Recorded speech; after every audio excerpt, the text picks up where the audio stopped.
صباح الفل. حلقة جديدة من فلوليكس، وزي ما اتعودتوا دايما عناوين غريبة، وهو ده اللي بيشدكوا اصلا يعني. ده بغض النظر عن البرنامج جامد جدا، وهو ده التواضع.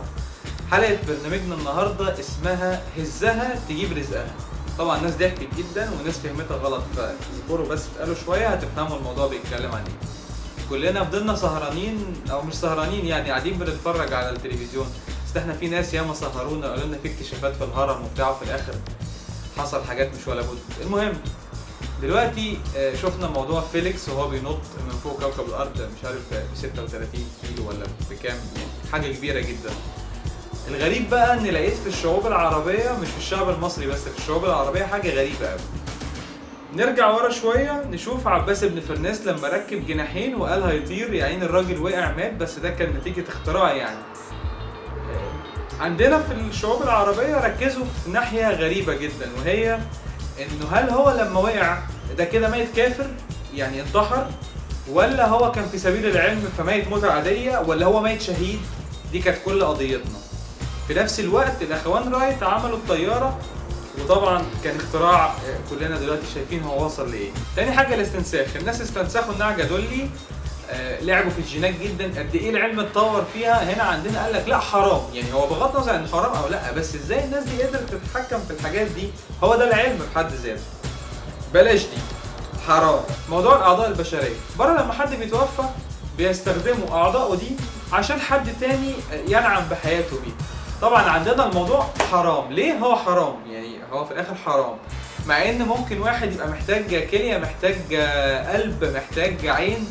اعتقد ان هيبقى ثوابه كبير قوي اللي اتبرع بعينه ده لحد تاني يعيش بيها حياته كلها، وقد ايه هيدعي له وقد ايه هيستفاد بيها.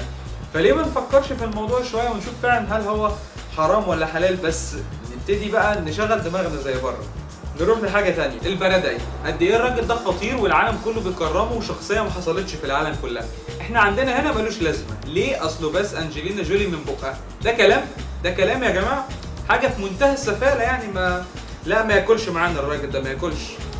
غيره الفتاه المسحوله. مش هتكلم عن الثوره بخ خلاص راحت، بس قد ايه العالم كله تعاطف معاها، وان ازاي بنت يحصل فيها كده. احنا كان لينا راي مختلف تماما. هي ايه اللي وداها هناك اصلا؟ وايه اللي يلبسها عبايه فوق يعني على اللحم؟ ده كلام؟ دي قصده ازاي يعني؟ غيره هتنقط المرأة. قد ايه كائن لطيف ورقيق، والعالم كله يعني شوفوا في فرنسا بيعاملوا المرأة ازاي، في امريكا، في انجلترا. المرأة دي يعني رمز للجمال والرقة في العالم كله. احنا هنا علاقتنا بيها لما واحد بيشوف واحدة في الشارع بيقول لها ما تيجي ونجيب بليجي، يعني هو ده علاقته بيها. او في غيره بيقول لها ما يلا ونسميها نعمة الله، ما تيجي ونروح ونسميه ممدوح. يعني هو الموضوع كله منحصر في حتة واحدة، تفكير شمال، كله في حتة واحدة شمال، انا بعمل هي شمال. نيجي بقى لموضوع حلقتنا، فيليكس. كل الناس قاعده بتتفرج في العالم كله يشوفوا الارقام القياسيه اللي هيكسرها، وهيعلم على نيوتن، ونيوتن ده خلاص بقى الشعب المصري او الشعب العربي كان قاعد لسبب واحد، يشوفوا هيموت ولا لا. يعني هل لما وهينزل على ايه؟ يعني في ناس توقعت انه ممكن ينزل في اول فيصل مثلا، فساعتها كان هيطلع من غير الباراشوت، وعالم كان ممكن يطلع من غير ايه تاني. غير كده بقى عندنا لقينا حاجه غريبه جدا. البنات كلها حطت صورة فيليكس عندها على الديسبلاي، يعني هو مش عارف صاحبك فين، خطيبك، جوزك، الكلام ده كله كان فين يعني؟ ولا هم في النمسا؟ ما هو فعلا في النمسا بينطوا بيجيبوا مليارات. عندنا هنا شبابنا يتنطط ما بيجيبش غير عيال، يعني ما هي ده وحاجة زي الخرا على دماغنا في الآخر، يعني هنودي السكان دي فين؟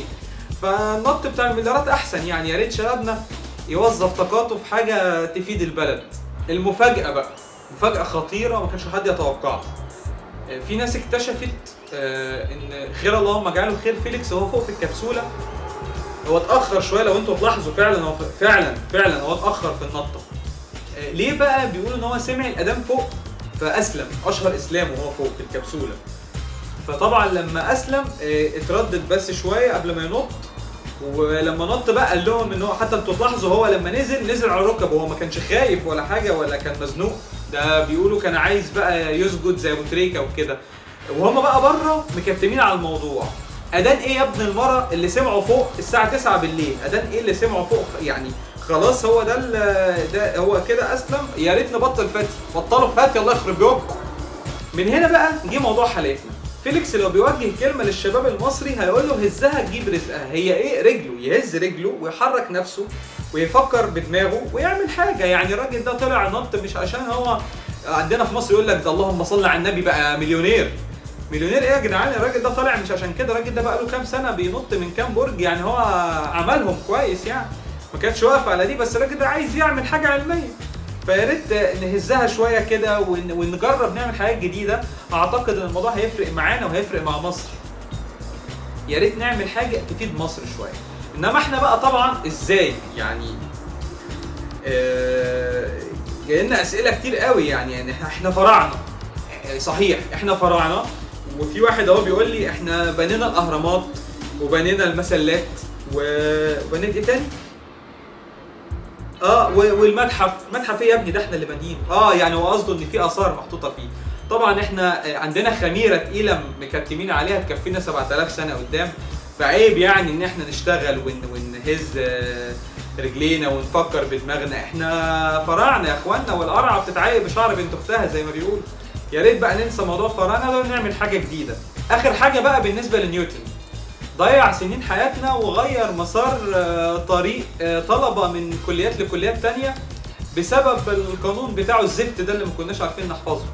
طبعا نيوتن انا ما اعرفش هو ممكن يكون بيقول ايه دلوقتي، بس اعتقد يا نيوتن ان ما حدش بينجرح قوي غير لما فيليكس بيحط عليه قوي. وطبعا موضوع التفاحه ده منتهي، انت عارف طبعا التفاحه دي نحطها فين بعد كده. اخر حاجه بقى الناس اللي بتتفرج علينا، انا مش عارف اعمل معاكم ايه. يعني بالنسبه للشير، انت لو عملت شير هو ببلاش على فكره، يعني هو فور فري. اليوتيوب عامل الموضوع ده والفيسبوك. فاللي مش هيعمل شير انا هغزه. هغزه. شايفين ده؟ اعملوا شير، اعملوا شير، خليكم حلوين. استنوني في الحلقه الجايه بفلوليكس. سلام.